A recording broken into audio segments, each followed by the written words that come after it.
no meio adventista e, no geral, meio evangélico, quando a gente fala pastor Odailson Fonseca, todos o relacionam a Novo Tempo. E, de fato, durante muitos anos, ele atuou na TV Novo Tempo, continua, só que hoje com uma área ainda mais ampla, além de atuar na Novo Tempo, atualmente, especificamente no Código Aberto, programa Código Aberto, mas ele também é o pastor responsável pela comunicação em todo o estado de São Paulo, da Igreja Adventista.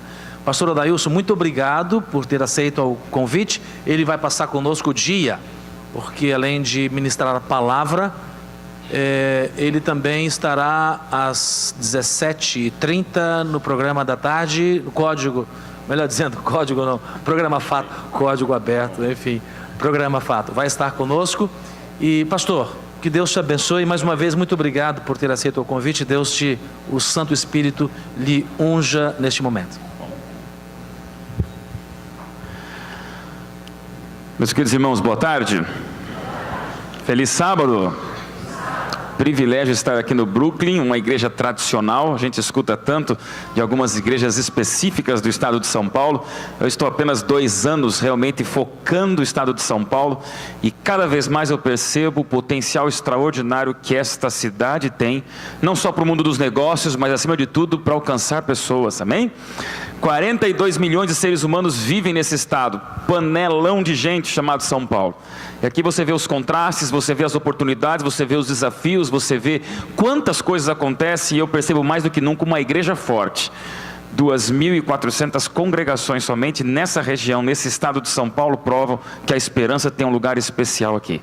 Meus irmãos, obrigado pelo privilégio, estaremos juntos, 5h30, o programa Fato é especial. Eu não quero aqui fazer promoção de departamento, eu acredito que o momento do culto divino é para estudarmos a Bíblia, então me permito apenas por 2-3 minutinhos dar um recadinho que na verdade é apenas a introdução do que nós vamos discutir hoje à tarde. Mais do que nunca nós temos oportunidades extraordinárias de comunicação. Meus irmãos, nunca nós vivemos com tantas oportunidades de comunicação na história. E eu gosto sempre de dizer que as grandes ações de Deus sempre têm que impactar as grandes multidões da terra. Deus fala para poucos, para que alcancem todos. Deus quer que todos recebam a esperança. E nós somos uma igreja que se envolve com livros, nós somos uma igreja que se envolve com rádio, nós somos uma igreja que se envolve com televisão. Eu estava pensando esses dias, né? O livro fica na estante, a rádio você escuta no carro, a televisão você tem na sala, mas tem uma coisa que está nas mãos de todo mundo hoje em dia. O que é?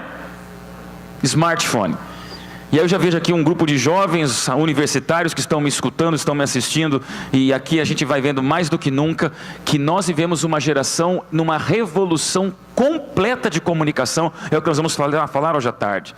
Mas como às vezes alguns não vêm, nunca esqueça que as redes sociais são redes de pesca para a gente alcançar pessoas. Querido universitário, aquilo que você posta nas suas redes sociais representa e revela o cristão que você é. Ontem eu estava na Vila Olímpia, ficamos até 00:30 ali com uma garotada conversando, discutindo, foi bom demais. Eu fico pensando mais do que nunca, Facebook é ou não é uma oportunidade de evangelismo? Quantos aqui estão no Facebook? Posso ver as mãos? Quantos estão aqui no Twitter? Mãos. Quantos aqui conhecem o Pinterest? Aham. Quantos aqui estão no WhatsApp? Olha só. Quantos aqui estão no Snapchat? Já estão sabendo, que legal. A gente conversa com jovens porque cada vez mais vivemos uma geração descartável, onde no Snapchat você posta uma foto que dura 24 horas, ela desaparece, e isso acaba traduzindo um pouquinho a cultura que a gente vive hoje. Eu só quero dizer para vocês, meus irmãos, redes sociais são redes de pesca. E eu acredito que existe uma geração criativa e alternativa que pode usar de veículos de comunicação diferenciados como esse aqui, para que a gente também anuncie a volta de Jesus. Pastor, qual é o grande projeto? A gente não tem. E hoje à tarde eu vou falar isso. Porque os grandes projetos de internet e smartphones sempre nasceram da mente de jovens com 20 e 22 anos, que às vezes ficam bilionários do dia para a noite porque inventam uma startup e de repente todo mundo percebe que ele fez algo que ninguém pensou. E aí surge um Waze, aí surge um WhatsApp, aí surge um Snapchat, aí surge um Periscope, e aí surgem outras coisas por aí. É só um recadinho para você vir às 5h30.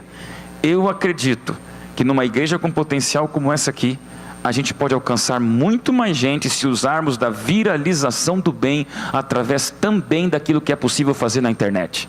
Ouçam, amém? Meus irmãos, para eu começar a pregar, só reforçando o que o pastor falou, qual é o melhor canal de televisão do Brasil? Nossa, desse jeito, gente. Uau, nós vamos até as 2h aqui, sim ou não? Não, mas vamos lá animar junto, né? Qual é o melhor canal do Brasil?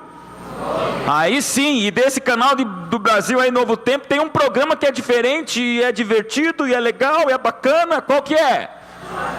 Obrigado lá no fundão, ó. Sempre quando eu falo, tem uma criança que fala assim, tia Cecel. E eu falo, também, né? Mas meus irmãos, a Novo Tempo cumpre o seu papel. Eu quero apenas dizer a você, nunca esqueça que veículo de comunicação não substitui o maior de todos os veículos de comunicação de Deus, que é o ser humano. Não se acomode porque a Novo Tempo existe. Não se acomode porque o pastor falou de rede social. Não se acomode porque entregamos 770 milhões de livros aí na América do Sul. Lembra de uma coisa, nunca um veículo de comunicação vai substituir o ser humano. E por isso que a gente vem na igreja. Fica em casa assistindo pelo teu celular um sermão. Nunca vai substituir você vir na igreja e encontrar pessoas com as mesmas lutas, para que a gente adore o Deus que tanto nos ama. E por isso estamos aqui, e que Deus nos abençoe nesses próximos minutos, quando estaremos literalmente abrindo a palavra de Deus. Feche seus olhos, cubra sua cabeça, vamos orar. Pai do céu, aqui estamos, Senhor, para mais um momento de adoração na igreja do Brooklyn. Essa é uma igreja que tem história, Senhor, e essa é uma congregação que faz história. Um tempo tradicional, com tantas famílias aqui representadas, e a gente fica pensando nas gerações que já passaram por essa casa sagrada. E aqui estamos mais um momento, um sábado especial para te adorar. Senhor Deus, desça esse momento em nós, esteja entre nós e nos leve daqui para o céu. Apesar de lábios impuros, que esse desabafo de coração, junto com a palavra de Deus aberta, seja um sincero momento para nós nos encontrarmos mais perto de Ti. E como crianças, no tapete da sala, da casa do Pai do céu, que possamos ouvir da Tua própria vontade, aquilo que nós precisamos escutar. Meu Deus, viemos aqui com nossas lutas, viemos aqui carregando a semana que passou, viemos aqui com nossos esconderijos emocionais, onde a gente sofre e a gente disfarça, mas aqui é o momento de hospital, é o momento de não escondermos nossas feridas e lutas, é o momento de recebermos a esperança que vem do céu. Senhor Deus, não viemos aqui para escutar o que queremos, mas viemos aqui para ouvir o que precisamos. Portanto, que essa mensagem seja para despertar os sonolentos e incomodar acomodados, para que juntos possamos ser a última geração em vida antes da volta de Jesus. Em nome de Cristo te agradecemos. Amém. Na comunicação existe um termo chamado storytelling, onde hoje você conta histórias e através de histórias você abre molduras mentais onde você vende uma ideia. Eu queria contar com vocês uma história, uma ilustração que a gente vai imaginar junto. Você tem um melhor amigo de infância, vocês cresceram juntos, e agora você mais velho recebe dele no WhatsApp um recadinho dizendo: venha comigo celebrar o meu aniversário. Você se lembra que todos os anos anteriores, esse seu grande amigo, filho de um dos homens mais ricos de São Paulo, virou teu amigo, sempre te convidou para o aniversário dele, e cada aniversário foi uma surpresa extraordinária, de alguma coisa que ele ganhou, algum lugar que ele te levou, e você sempre sabe que aniversário do teu amigo mais rico vale a pena ir. Você marca o lugar, é um domingo, o horário é um horário específico, 10 horas da manhã, e o lugar tem ali o endereço, que você chega no domingo, não vai perder por nada, põe no Waze, não conhece muito o lugar, porque ali não aparece a primeira instância, mas quando o carro vai chegando perto, você percebe, ele marcou o encontro com você no aeroporto de Congonhas. Isso mesmo. Você chega ali 10 horas da manhã, percebe no hall de entrada que tem uma área VIP, e por acaso você não está sozinho não, tem mais 10 pessoas igual você, todos esperando esse grande amigo rico, que chega um pouco atrasado, cansado ali, suado, porque ele atrasou, e ele olha para vocês e apenas diz assim: que bom que vocês vieram. Você é o porta-voz do grupo, mais sem vergonha, né? E fala assim: viemos por quê, cara? O que aconteceu? E ele diz assim: vocês vieram para celebrar comigo o mais novo presente de aniversário que eu ganhei do meu pai. Aí você começa a ficar mais surpreso e só pergunta, né, para ter certeza: que presente? E ele, mais sem graça, ele é tímido, incrível, né? Rico, super tímido, e aponta ali através do vidro o presente, dizendo assim: tá ali, ó. Quando você olha, ali, ó, parecendo um desfile de aeronave na pista, um modelo 0 km, totalmente inutilizado, saiu agora da fábrica da Embraer, e o pai daquele menino comprou para ele de presente. E ele diz: eu queria que vocês participassem do voo inaugural desse modelo ultra secreto e novo que a Embraer acabou de fabricar. Você só diz assim: yes, que bom ter amigo assim, né? Façam a fila, vocês vão para a pista, a porta é aberta, você entra primeiro de todo mundo, vai lá para o fundão para pegar a janela. Todo mundo senta, o comandante entra no avião, porta fechada, ele cumprimenta vocês, desaparece na cabine do piloto, e agora sim, você lá, aperta o cinto de segurança, e o avião pega velocidade, turbinas acionadas, a aeronave descola do chão, começa a alcançar altitude, São Paulo ficando pequenininho, e de repente naquele domingo você percebe: estou voando pela primeira vez numa aeronave particular, exclusiva, feita só para o meu amigo. Isso é uma história incrível. Faz um selfie, é óbvio, e aí continua o voo.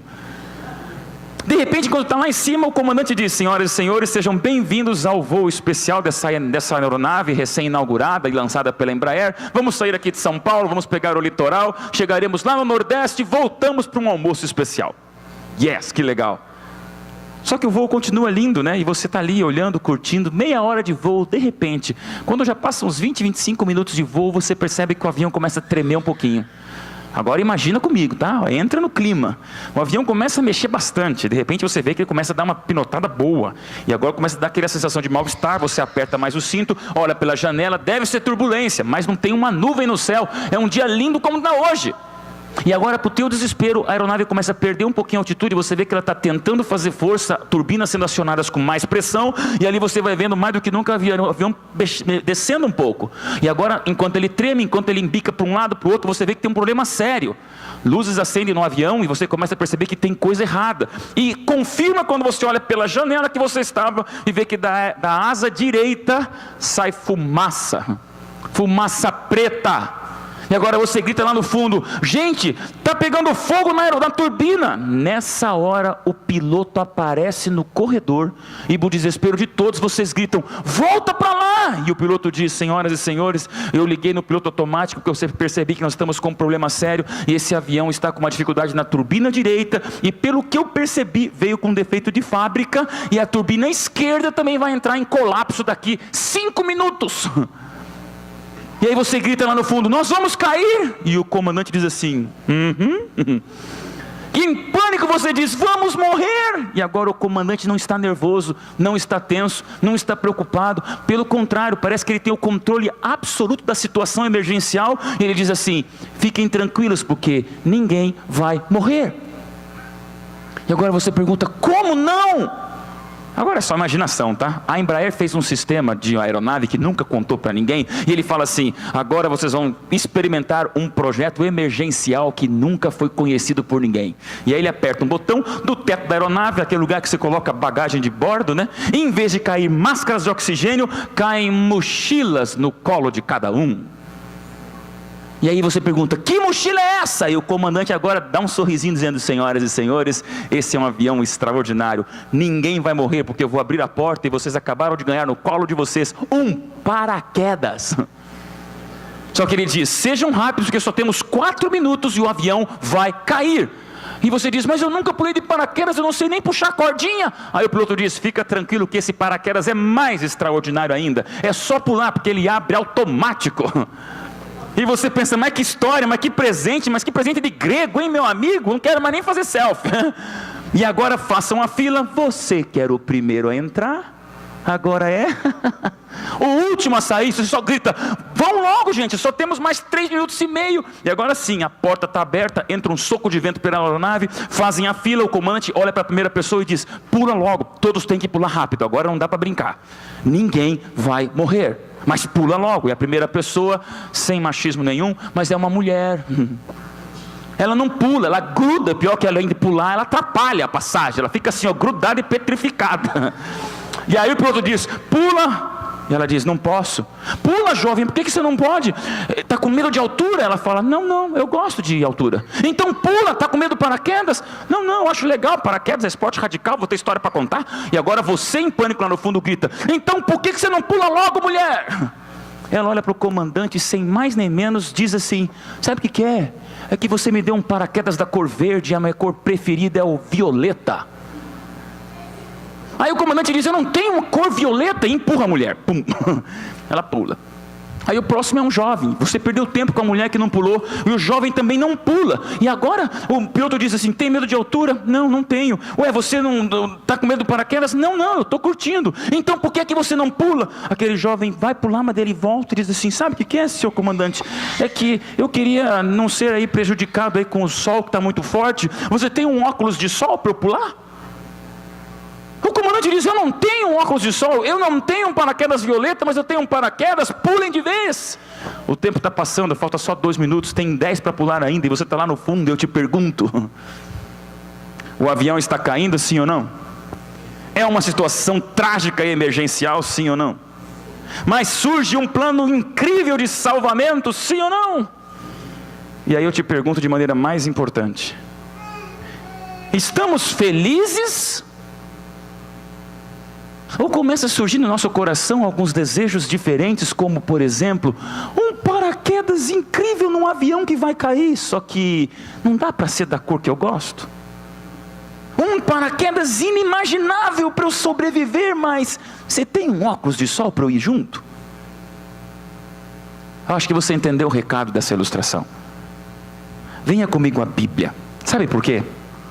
Existe um texto na palavra sagrada onde a gente percebe exatamente a história como essa. Você já percebeu que às vezes nós vamos pedir para Deus algumas coisas que Deus não vai nos dar? Deus nos dá salvação, Deus nos dá esperança, Deus nos dá redenção. O comandante diz, vocês não vão morrer, e isso já é tudo que nós precisamos ouvir, mas mesmo assim a gente quer que o paraquedas venha da nossa cor preferida. E quando Deus não lhe dá a cor que você gostaria? E quando Deus não lhe responde do jeito que você queria? Na Bíblia existe uma situação assustadora. E é um texto que por muitos anos da minha vida me incomodou completamente, até eu entender o significado dele. Abra sua Bíblia em 2 Coríntios capítulo 12, versículos 7 a 9. Esse é um dos textos mais teologicamente complexos que eu acho da Bíblia, esse, de maneira prática.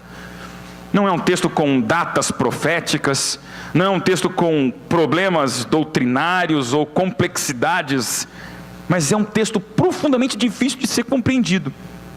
João capítulo 12, versículos 7 a 9. Perdão, 2 Coríntios capítulo 12, versículos 7 a 9. Repito, 2 Coríntios 12, 7 a 9. Abra sua Bíblia, liga seu smartphone, mas leia, é importante você ler a palavra de Deus. Nós lemos juntos. Para que eu não me ensoberbecesse com a grandeza das revelações, foi-me posto um espinho na carne, mensageiro de Satanás, para me esbofetear, a fim de que eu não me exalte.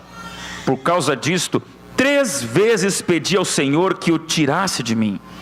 Então ele me disse, a minha graça te basta, porque o meu poder se aperfeiçoa na fraqueza. De boa vontade, pois, mais me gloriarei agora nas fraquezas, para que sobre mim repouse o poder de Cristo. Olha para mim e eu te pergunto, meu irmão, quem escreveu esse texto foi Paulo ou foi Saulo? Quem escreveu esse texto, Paulo ou Saulo? Paulo. Se fosse Saulo, estava tudo certo. Sabe por quê? Saulo era mau. Saulo matava. Saulo assassinava. Saulo invadia cidades e atropelava mulheres e crianças se fossem cristãs. Saulo era tão sanguinário que você viria no semblante dele o ódio por aqueles que diziam, um tal de Jesus morreu na cruz. Saulo gastava todo o seu tempo tentando esmagar de maneira cruel e demoníaca todos aqueles que diziam Jesus foi o Messias. Saulo não merecia um espinho na carne, Saulo merecia um espinheiro inteiro em cada poro do corpo. Pensando de maneira humana, né? Mas um dia Saulo vai para Damasco, a história se inverte, há uma ruptura incrível na história desse homem, que na verdade toda a sua maldade nada mais era do que uma busca desesperada pelo Redentor. Saulo cai do cavalo, fica cego 3 dias, e quando a sua visão volta, ali nasce um novo homem chamado Paulo. Paulo foi o maior evangelista da Bíblia depois de Jesus Cristo. Paulo foi o maior escritor da Bíblia, com 14 livros na palavra sagrada. Se Paulo estivesse aqui pregando com você, ele levaria você até as 4 da tarde, você não ia lembrar do almoço. Porque Paulo tinha tanto poder na sua mensagem, na sua maneira retórica, filosófica, acadêmica, artística, de pintar e desenhar quadros mentais, e altamente racional em fechar uma teologia compreensível, que Paulo era um homem que você diria: este anda com Deus, este conhece a Deus, esse vê Deus. Paulo, um extraordinário servo de Deus.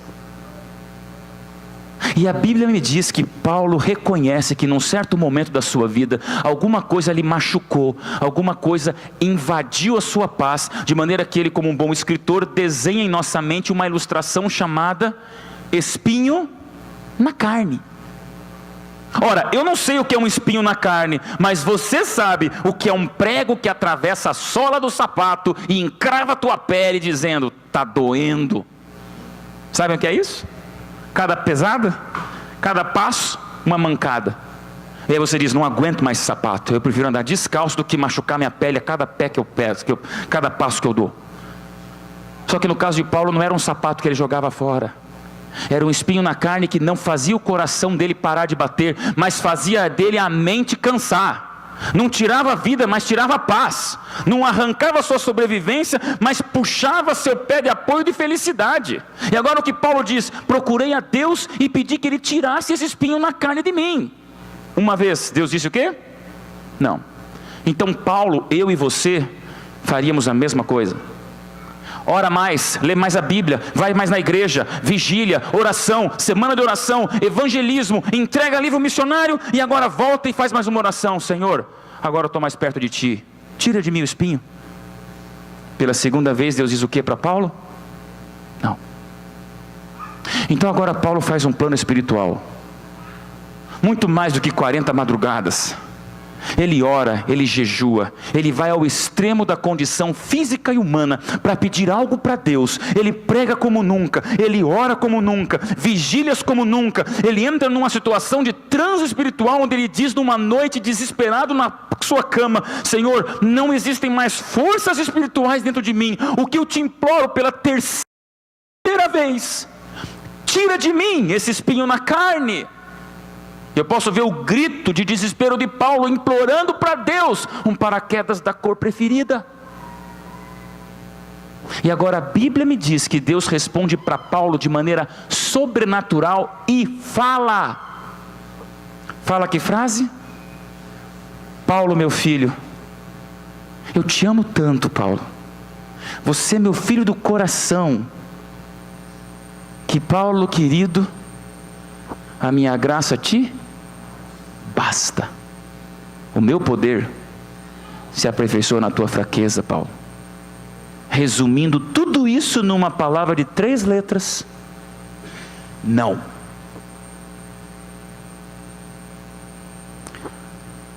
Como é que você se depara com Deus quando Deus lhe dá um não? Existem bancos vazios na igreja, não por causa do horário, porque o público mudou. Existem bancos vazios na igreja de pessoas que esperam da igreja aquilo que a igreja não proporciona. Esperam de Deus aquilo que Deus não vai dar. E se você quer entupir uma igreja de gente, coloca uma placa lá fora: venha ganhar todas as bênçãos que você sonha. Que aí, pastor Delmiro, o senhor não vai ter lugar nessa igreja. Porque é o que muitos estão fazendo por aí, no evangelismo da prosperidade, que para mim é mais um evangelicalismo.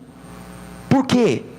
Porque você dá o teu dízimo, você ganha a promoção que você quer. Se você dá a tua oferta, você vai ganhar casa na praia. Vem aqui, me dá o teu relógio que você ganha a cura do câncer que você espera. Então é só dar dinheiro que você ganha bênção. É um Deus em forma de máquina de refrigerante que você põe uma moeda e ganha o que você pediu. É um Deus em formato de mago da lâmpada que você esfrega um pouco e te dá 3 pedidos. Agora tem que se esforçar, hein? Tem que esfregar muito. O que está acontecendo com a igreja? Onde eu vejo mais do que nunca um Deus que abençoa sim, mas um Deus que abençoa com sims e um Deus que abençoa com nãos. E é sobre os nãos que eu queria falar hoje com você, porque isso dói. Como eu queria tirar da Bíblia esse versículo, mas está lá, para provar para mim e para você, que o próprio homem de Deus, Paulo, pediu para Deus algo e Deus lhe deu um descarado não. Eu não admito não. Qual era o espinho na carne de Paulo? 4 hipóteses que eu vou passar rapidamente com você. Na verdade, a gente só vai saber no céu qual era o espinho na carne de Paulo, porque até então não existe na Bíblia nenhum versículo bíblico que você pode ler 1000 vezes, você não vai ver um versículo dizendo, o espinho na carne de Paulo era, 2 pontos. Não vai ter isso. De maneira que levam os teólogos, pastores, estudiosos da Bíblia a tentarem interpretar pelo menos 4 possibilidades bem claras do que seria o espinho na carne de Paulo. E cada possibilidade ela é muito real para a gente. Primeira, Paulo era um homem de Deus. Só que antes de homem de Deus, Paulo era um homem. Paulo pertenceu ao Sinédrio quando Saulo, 40 homens especiais, era a casta máxima das condições e da inteligência religiosa. Homens de influência como hoje seria, não sei, o Supremo Tribunal Federal dos Estados Unidos. Sabe que é aquela coisa assim, a corte mais forte, onde aqueles homens que estavam lá eram as referências espirituais de toda a Judéia. Saulo fazia parte desse grupo. Só que para fazer parte desse grupo só podia ter homem casado. E agora nasce um ponto de interrogação na nossa mente, porque se Saulo foi casado, eu nunca vejo na Bíblia um Paulo com esposa. Das duas, uma, ou ele virou viúvo, ou quando se converteu, a mulher não quis mais saber dele. A verdade é que você vê Paulo, o grande missionário do Novo Testamento, como um homem totalmente desacompanhado aonde quer que ele ia para escrever suas cartas. E aí? Isso leva alguns a entenderem que talvez um dos espinhos na carne de Paulo fosse a palavra tentação. Não sei se tentação sexual, isso pode ser uma imaginação minha. Mas uma coisa é verdade, todo mundo tem um cantinho engavetado na alma que a gente não conta nem para o nosso cônjuge. Você pode estar casado há 50 anos, tem tentações que você não deixa aparecer. E é exatamente isso que eu escondo de você, e você esconde de mim, que Satanás sabe exatamente aonde atirar e aonde nos incomodar com o espinho na carne. Você pode chegar para mim e pôr aqui a 1 palmo de distância uma garrafa de pinga deliciosa para alguns. Para mim eu vou dar risada. Você pode trazer para mim o cigarro último modelo ou o mais incrível charuto do mundo. Eu vou olhar e vou rir. Não é para mim tentação. Não me traz lembrança, não me traz nenhuma atração.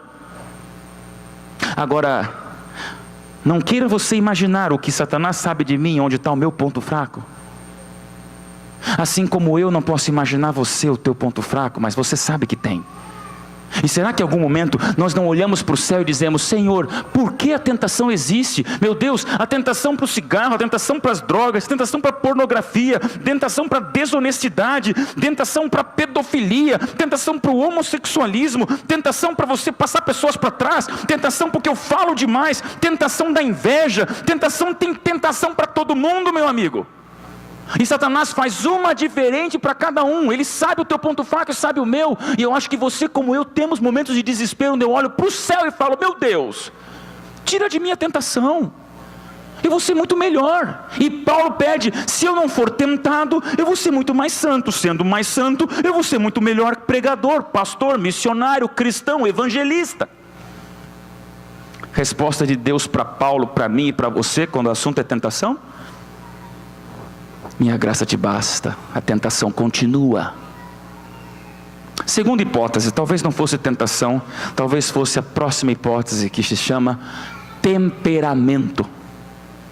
Falo para um grupo do segundo culto que eu vejo aqui, um povo um pouco mais experiente, já viveu muito mais. Aqui tenho líderes, tenho empresários, tenho CEOs, tenho donos de negócio, tenho homens, chefes de família. Eu me pergunto com você, somos ou não somos líderes? Paulo era um líder, e eu quero conhecer no céu Paulo e gastar alguns séculos conversando com ele. Porque eu vejo na Bíblia que Paulo era um homem focado. Paulo sabia o que queria, sabia como chegaria e através do que ele poderia chegar. Mas às vezes o com quem ele trocava. Eu quero chegar lá, então não me põe um covarde no meu caminho, porque se for covarde eu largo e vou com outro. E você vê que a Bíblia não disfarça que Paulo era um homem tão líder, mas também um pouquinho impaciente. Chegou Marcos, ficou com medo, troca por outro. Daí aparece um Barnabé dizendo, calma, dê a ele uma segunda chance. No fim da vida de Paulo você vê lá, traz Marcos, porque ele é importante para a minha velhice. Uau! Amo a Bíblia porque ela mostra os homens de Deus como homens pecadores. E talvez Paulo também fosse como você, mãe, que tem um filho adolescente que fecha uma portada na tua cara. Ai, como aquele momento, pastor, o sangue sobe, ferve na minha cabeça. Razão desce para o pé e eu chuto longe, né? Falando que não deve, e aí a mãe fica com vergonha, tristinha, e o que eu falei? Que desrespeito. Acontece. Como dizem por aí, né? Seja senhor do seu silêncio, para não se tornar escravo das suas palavras. Frase bonita, mas como é difícil pôr em prática. E eu oro para Deus, Senhor, meu temperamento é um pouco mais firme, um pouco mais duro, um pouco mais impaciente. Se o Senhor trocasse meu temperamento, seria tão melhor, né? Aquela pessoa que se dá bem com todos, uma mistura de fleumático, com empático, com simpático e carismático. Perfeito, né? Não dá. Deus responde para Paulo, para mim e para você, o teu temperamento continua, porque a minha graça te basta, ou seja, não. Amada igreja, talvez não fosse tentação, talvez não fosse temperamento, talvez fosse a terceira hipótese, e essa é mais forte ainda. O quê? Perseguição. Essa palavra dói, sabe por quê? Perseguição atinge todo mundo que em um certo momento da vida se encontra com Deus. Eu não quero ser um mau profeta da desgraça na tua vida, mas posso te falar uma coisa com carinho? Eu nunca vi até hoje alguém realmente comprometido com a verdade, em relacionamento com Deus e ansioso pelo céu, que do lado de cada terra não seja tremendamente perseguido em alguns aspectos. Ou é perseguido na parte financeira, ou é perseguido por um chefe que não entende, por um professor que marca a prova no sábado só para te provocar, ou por uma ex-namorada que espalhou para todo mundo pelos grupos do WhatsApp, que você, por não querer ir para a cama com ela do casamento, agora você tem que sair do armário. Falava ontem para um grupo de jovens, falava assim, pastor, ora, porque hoje é difícil, você quer ser correto e puro, mas as pessoas são as primeiras a acusarem você. E aí vai me dizer que não é perseguição. Perseguição como você, adolescente, talvez seja o único cristão em casa e os próprios pais zombam de você e zombam do teu Deus. Como é difícil viver os amigos de Daniel dizendo assim, Senhor, já está tão quente essa fogueira e estão colocando mais 7 vezes ainda. É o que o diabo quer. Ele entra em colapso quando vê alguém escapando das suas mãos.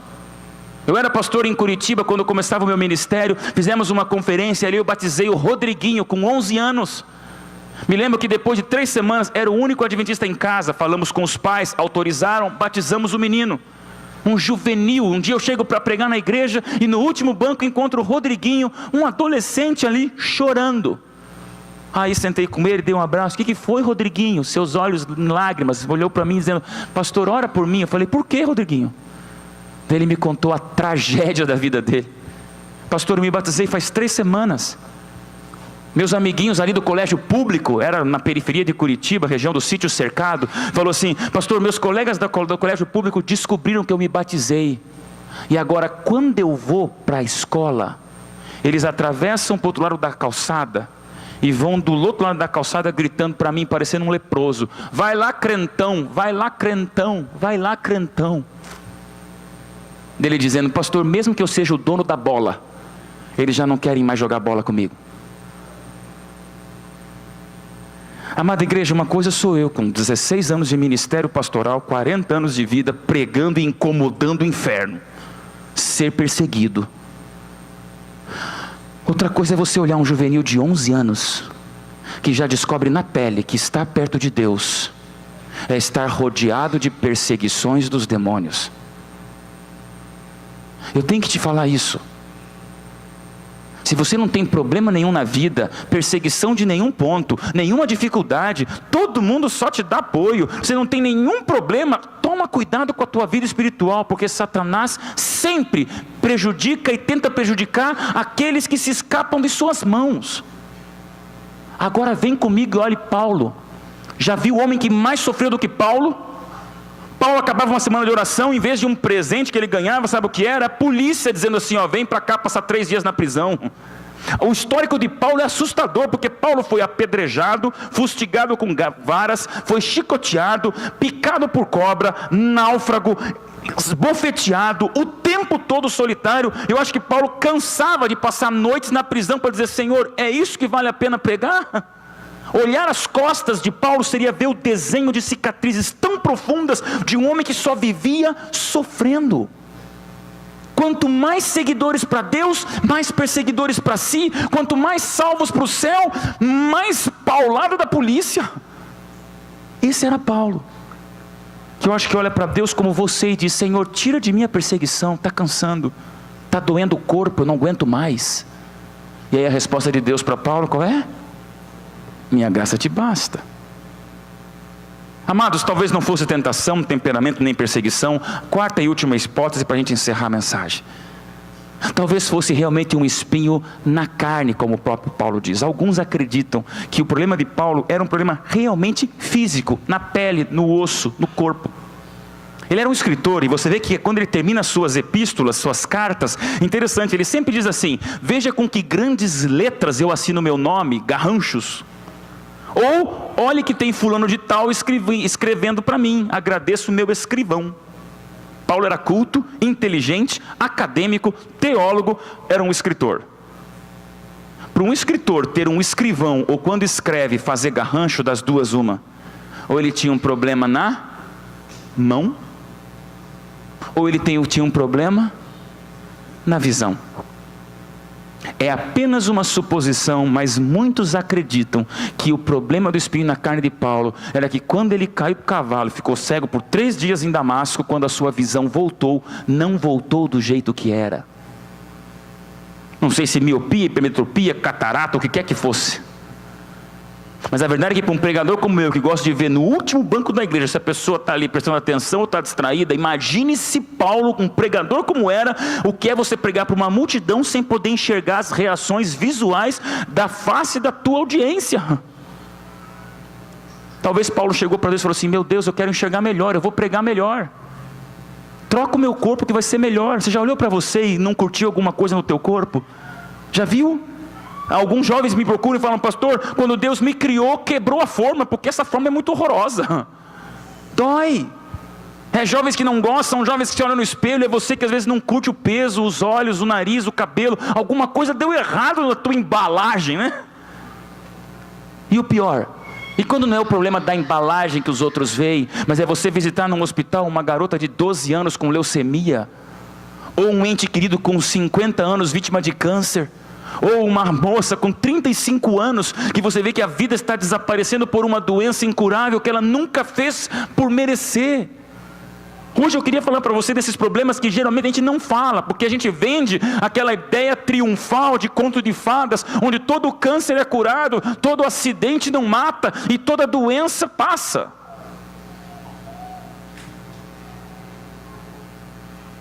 Tem que terminar a mensagem.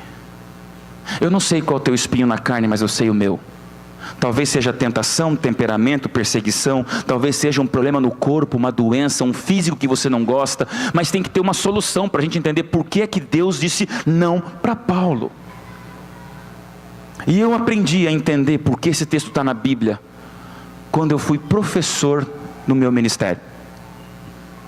Veja aqui, o pastor Hélio tem um respeito pelo mundo acadêmico. Meus irmãos, hoje ser professor não é fácil. Eu fico imaginando o que é hoje você competir com o mundo mobile, as redes sociais, a internet, numa sala de aula que parece mais um octógono de gente lutando lá dentro. Só que eu fui chamado para ser professor de religião, numa das piores escolas na época, mais desafiadoras de Curitiba, que era do Boqueirão, uma galera barra pesada da periferia, e eu dava aula para o ensino médio. primeiro, segundo e terceiro ano, tinha uns marmanjões que davam 2 metros, chegavam para mim: o que o senhor quer ensinar para nós? E religião não reprova. Religião você não tem como brigar pela nota. Tem que ganhar atenção ou sair correndo. E aí eu me lembro até hoje que eu passei 1 ano dando aula de religião. A coordenadora da escola foi tão cruel, maquiavélica, que ela fez comigo, olha o que ela aprontou comigo. Me deu a turma 211, que eu me lembro até hoje. Era a turma mais difícil do colégio. Eram os caras mais arruaceiros, gente que não estava nem aí para nada. E ela me deu a aula de religião para eu dar para eles a aula na sexta-feira, último dia da semana, 11h30 da manhã, último período do dia. E o pior de tudo, depois de 2 aulas de educação física. Tenham pena de mim. Aquela moçada chegava cheirando rinoceronte na sala de aula e falava: o senhor quer ensinar para a gente em 40 minutos antes do nosso final de semana, pastor? Não é fácil. Eu reverencio quem é professor e educador. Só que eu queria dizer para vocês que nesse 1 ano Deus me deu a resposta desse texto bíblico. Sabe por quê, igreja? Porque eu descobri qual é o pior aluno que existe no mundo. Existe um tipo de aluno que é o pior da face da terra. O pior aluno de uma sala de aula não é aquele que está no fundão. Sabe o do fundão? Aquele lá que não para quieto? Não é não. Às vezes ali vão vir alguns líderes importantes aí pela vida. Os do fundão, né? Por outro lado, o pior aluno também não é o da primeira fileira. Sabe aqueles que ficam na primeira fileira babando o professor? E pior que você faz uma pergunta querendo chamar a atenção do fundão e o primeiro diz assim: eu sei a resposta, professor. Não, eu quero o fundão ir respondendo. Pior aluno também não é aquele que no recreio vai atrás de você oferecendo lanchinho, né? Quer meu lanchinho, professor? Quer meu lanchinho? Ele quer nota, bajulador. Tanto é que eu tinha uma inveja santa do professor de matemática, porque com religião nunca recebia lanchinho no recreio. Mas matemática era aquela mesa cheia de maçã, né? Não é o pior aluno bajulador, nem por pior que pareça, aquele que às vezes na escola quebra um azulejo, picha um muro, faz uma bagunça, solta uma bomba, tem de tudo. Brooklyn, sabe qual é o pior aluno da face da terra? Eu aprendi isso naquele ano. O pior estudante do universo são aqueles filhos cujos pais nunca souberam dizer não. São palavras duras. E eu me encontro com vocês na mesma luta, porque tem uma filhinha de 6 anos que com aquele sorrisinho ela me desmonta. Eu amoleço. Só que não esqueça de uma coisa: se você não diz não em casa, quem vai dizer não é a polícia. Se você não põe limites dentro de casa, você vai ter limites na prisão. E se não aprende até onde vai dentro do lar, é na paulada da rua que vai aprender aonde vai. E eu me assusto em São Paulo quando eu vejo jornais mostrando cada vez mais filhos de milionários e bilionários cometendo erros piores do que da favela. Então não me diga que é dinheiro ou ausência dele. Muitas vezes, claro que tem exceções, mas a maioria das vezes é um problema de educação, de limite, de diálogo. É a minha filhinha pedindo 3 chocolates, eu digo: a gente combinou só 1. Ai, que vontade de dar os outros 2. E eu me sinto um terrorista com aqueles olhinhos lacrimejando: papai. E eu falo: Ellen, que Deus me dê força, porque eu não estou aguentando dizer não, e dói. Meus irmãos, esqueçam tudo o que eu lhes falei. Esqueça tudo que eu lhe apresentei, mas não esqueça a próxima frase: o alvo de Deus para a tua vida não é fazer você ter o que quer. O alvo de Deus para a tua vida é levá-lo para onde você deve ir. E aí muda todo o cenário, porque Deus não está mais preocupado com a nossa alegria aqui em São Paulo, como Ele está interessado com a nossa eternidade. E quando Deus falou para Paulo: Paulo, meu filhão, minha graça te basta, sabe o que Ele mostrou? O verdadeiro valor da graça.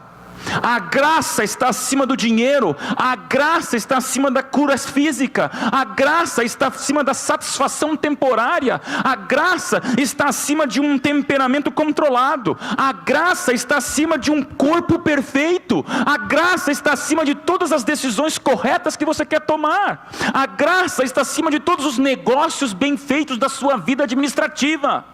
A graça está acima de tudo. E Jesus aí naquele momento mostrou para Paulo: Paulo, você olha o teu espinho na carne, mas eu olho você salvo. Paulo, você olha o que está doendo, mas eu olho que você está sendo salvo. Eu não quero dizer que você vai se alegrar na desgraça. Isso aqui não é uma mensagem masoquista, mas uma mensagem de um Deus que diz: meu alvo para você, mais importante do que ter aquele carrão que você gostaria, é você estar pronto quando meu filho voltar. E aí, meus irmãos, eu te apresento não uma igreja, eu te apresento não uma religião, eu te apresento não uma denominação religiosa, eu te apresento não uma fachada com um título de religião, eu te apresento um movimento na face da terra chamado Adventista do Sétimo Dia, que diz o quê? Jesus vai voltar. Jesus vai voltar. E a verdade mais linda da Bíblia é que muitas vezes a gente se apega aos não podes, ao que pode, ao que não pode, às doutrinas, ao que tem, ao que não tem, e nos esquecemos que a Bíblia é o livro da esperança. E Paulo ouviu de Deus aquele não, e eu acho que Paulo deita na cama e diz: Senhor, é isso? E Deus diz: é isso, Paulo, minha graça te basta. Porque toda vez que o espinho na carne doer, sabe o que isso vai ser? Um grito teu para mim. Vai ser você vindo correndo para mim, vai ser você percebendo que você não dá conta da vida sozinho. Meu querido empresário, o maior problema de homens endinheirados hoje é a sensação de onipotência. Tem gente tão pobre, tão pobre, tão pobre, que a única coisa que tem é o dinheiro. E é uma mensagem forte para a gente entender: o que Deus precisa de mim e de você é de dependência, renúncia, despedaçar de alma e entender que no teu ponto fraco a esperança reina. No meu ponto fraco um Deus aparece. E eu te pergunto: como é que você se relaciona com esse Deus? Às vezes a gente pede para Deus tirar nossos problemas, oramos como se a nossa religião fosse baseada na subtração de problemas. Deus, tira a tentação, tira a traição, tira os pensamentos, tira o temperamento, tira a falta de dinheiro, tira o câncer, tira a perseguição, tira tudo. E Deus nem sempre vai responder você e a mim por subtração do problema. Sabe o que eu amo nesse texto bíblico? Que Deus apresenta uma outra maneira de responder nossos problemas. Quando Ele não tira o problema, Ele adiciona a sua presença. E eu prefiro um problema com Deus do que uma aparente ausência de problema num mundo que acaba aos meus 90 anos, quando muito. Você viu como é encantadora essa mensagem? Mulher, está tudo dando errado para você. Espinho na carne é grito para Deus. Pai, você mantém aquela aparência de onipotência em casa, mas sabe que por dentro você está desmoronando. Cada espinho na carne é um grito de graça que nos basta, que vem de Deus. Porque o alvo de Deus para a nossa vida não é fazer a gente ter o que quer, é levar-nos para onde nós devemos ir. No primeiro sermão eu não falei isso, porque minha esposa estava sentada nesse primeiro banco. Mas nossa família viveu o maior espinho na carne no ano passado. Casei com a Ellen e junto com ela uma família linda, impecável. Tudo que se fala de brincadeira com sogra, no meu caso, nunca teve graça, porque não teve nada a ver. Minha sogra, minha segunda mãe. Aí você vem um dia com a esposa aqui em São Paulo, prega de manhã, e à tarde está aqui em um hotel, pensando em pregar no sábado à noite em outro lugar, um telefone toca, um acidente acontece, um carro capota, e uma mãe morre. Na hora. Quando a minha sogra morreu no passado, eu vi minha esposa como eu nunca vi, porque ela é filha de pastor e eu também. Um dia a gente conversava, como nós somos mal acostumados. Nascemos num berço de ouro e graças a Deus nunca tivemos uma verdadeira tribulação na vida. Até o ano passado. E no ano retrasado, quando a minha mãe contraiu câncer. Só que a minha mãe foi curada. A mãe da Ellen não teve tempo da cura. E eu desabafo meu coração para você. Sabe como eu raciocino nesse momento? Eu vou tentar explicar, não, fica tranquilo, porque o mundo é assim mesmo, Deus tem um plano. Não é assim, o pecado estragou tudo. Até você sentir os braços trêmulos da pessoa que você mais ama, gritando de saudade que devasta, dizendo, não cabe, nada mais ocupa. Eu falei, eu não sei te ajudar. É chorarmos juntos e esperarmos a volta de Cristo. Amada igreja, espinhos na carne como estes, são momentos onde a gente se ajoelha e às vezes nem fala, só chora. E quando chora, é hora que Deus diz, a minha graça está aqui, filho. A minha graça está aqui, filha. Eu vou voltar e tudo isso vai se resolver num momento. E aí eu termino essa mensagem perguntando a você: você está preparado para essa volta de Jesus? Você está preparado para encarar uma semana nessa região tão endinheirada de São Paulo, entendendo o seguinte: isso aqui não vale, isso aqui não releva, isso aqui não eterniza, isso aqui passa, então tudo que eu tenho é o que me resta, chamado esperança. Se tirarem de você esperança, não sobra nada. Se tirarem de você Deus, não resta nada.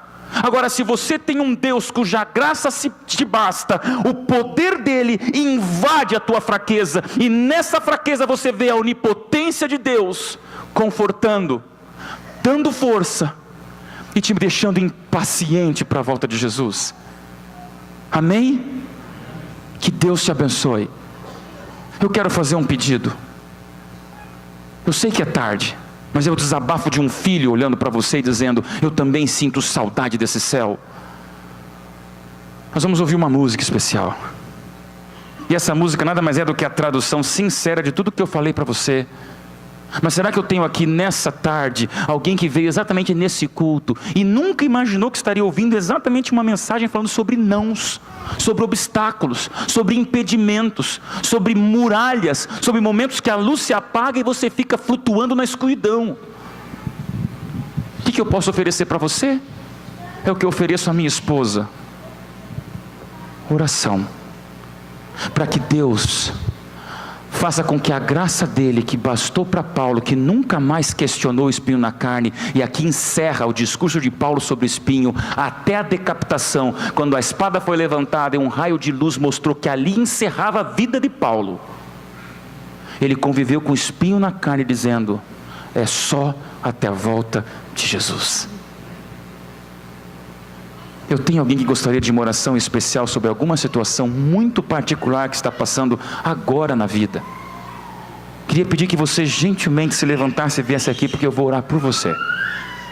É uma oração sincera, não é aqui nada mais do que um pedido de que Deus abençoe e proteja você, talvez nesse vale que você está vivendo, que ninguém nem imagina, mas está doendo. Só quero orar. As lágrimas continuam derramando, mas Deus conforta e apodera-se da gente, amém? Alguém quer participar dessa oração? Vem cá. Deus sabe tua luta, que eu não sei. Não é para todo mundo, é para alguém que está num momento realmente difícil, de espinho na carne, onde você não tem nem noção de como solucionar. Mas a gente vem aqui nesse hospital chamado igreja para conhecer esse médico chamado Deus. Que Deus abençoe vocês. Venham, podem vir. Dá tempo de você vir com sua família, com seus sonhos, talvez com seus pesadelos. E que Deus nos abençoe com essa graça que nos basta. Amém.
Só não esqueça que o alvo de Deus para a tua vida não é fazer você ter o que quer, é levar-nos para onde a gente deve ir.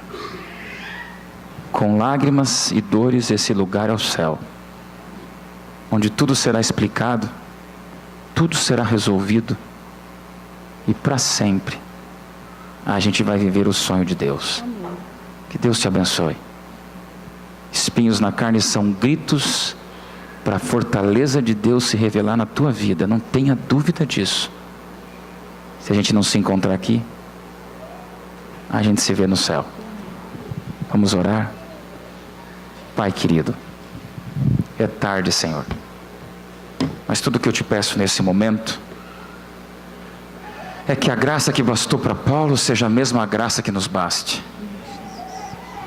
Tem gente aqui lutando, Senhor, com os espinhos mais diversos. Alguns a gente revela para todos, outros a gente esconde do mundo. A gente luta, Senhor, do lado de cá do céu, o pecador se envolve no pecado, vivendo as consequências desse mundo pecaminoso. Mas, Senhor, obrigado porque a tua graça é tudo que a gente precisa. Senhor, se possível, conserta, se possível, cura. Meu Deus, se for da tua vontade, reverte esse mal que às vezes nos machuca, mas que a gente entenda, Senhor, que com sims ou nãos, o importante é a graça e a bênção da salvação. Tem gente aqui que veio nesta igreja talvez e há muito tempo não vem. Tem gente aqui que tem escutado tantas coisas desse mundo afora. Mas a realidade da bênção, Senhor, não é aquela que a gente compra com oferta. É a bênção que já nos foi entregue de um Jesus crucificado que prestes está a voltar. Cuida dessa igreja. Líderes que aqui estão. E segundo o culto que a gente percebe, Senhor, pessoas vivendo a vida acontecendo, histórias para contar, a idade passando e, meu Deus, que a esperança esteja rejuvenescendo.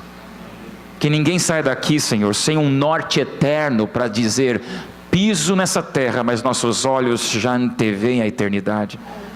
Que isso seja a nossa realidade, Senhor, que seja um dia espetacular de renovação, transformação e entrega. Abençoe cada família que aqui está, cada sonhador, sonhadora com seus sonhos únicos, e volta logo, meu Deus, volta logo, Senhor, e com todas as forças da nossa vida, imploramos que Tu voltes ainda em nossa geração.